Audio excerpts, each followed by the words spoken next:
Every mineral in the body, every mineral actually in food, is considered inorganic until it is what's made colloidal, which means it's water soluble and it's able to easily transfer through cell structures.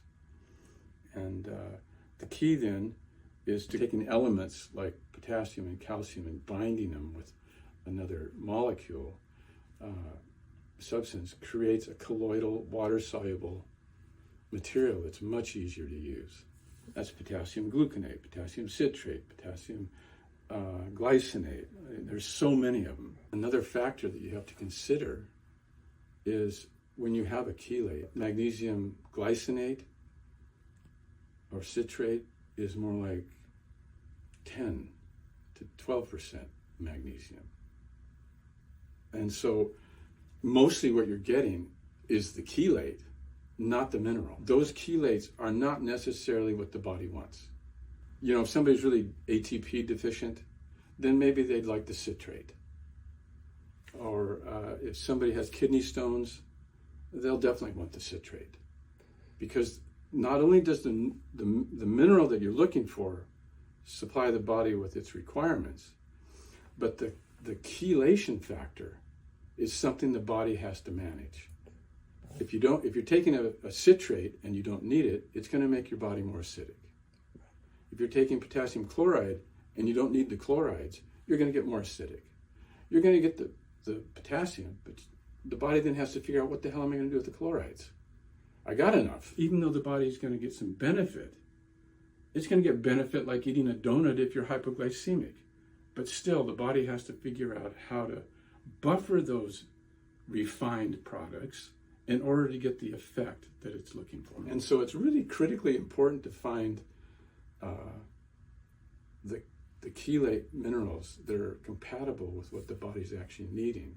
How do you put it together so that you're in the right ratios? So the body goes, okay, I got a bunch of potassium, but there's not enough chlorides with it. So now what am I going to do? Well, I'm going to have to go over here and get some. And that is the most incredible aspect about electrolytes, because when you provide it in exactly the form that the body needs, it works instantly. And there's nutrient formulas out there providing electrolytes, but they haven't taken those factors into consideration. It's a fascinating fact that 97 to 98% of all minerals in the body are for structure and function. Only, they estimate 2 to 3% of the body's minerals are electrolytes. And those 2 to 3% electrolytes direct the function of all the other minerals: the brain, the muscles, the digestion, everything, the heart, all with just that 2%. You know what's really beautiful about the human body? If you give it exactly what it wants, it'll heal.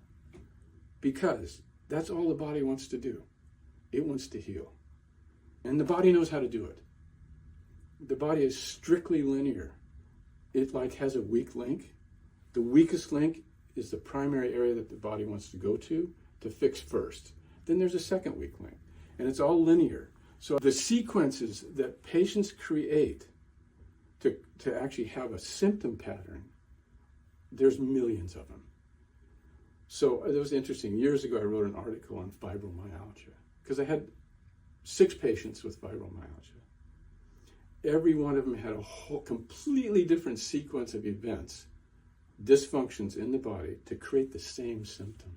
I'm going, it's unbelievable how the body manages its illnesses, but only for one purpose, to cure itself. And I love that part about the Chinese. Symptoms are the signposts to disease. The problem is the sequence of dysfunctions to get to that one signpost is infinite. Along the way, there's all these nutrient requirements that are meant to satisfy the body's need for the dysfunction that it has.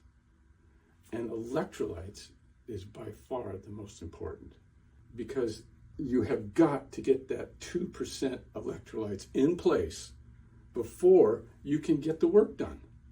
Ultimately, you want a nutritional formula that doesn't stress the body in any way, but really it relieves the pressure that it's going through, whether it's stress, athletics, flu, virus, illness, makes no difference. You want to be able to satisfy the body's requirements without adding additional stress from poor quality mixtures, ratios that are out of sequence with the body. And then the body has to figure out, oh, what am I going to do with this? What I've discovered over the last 50 years, how to do that, to fix it so that every product does exactly what the body wants.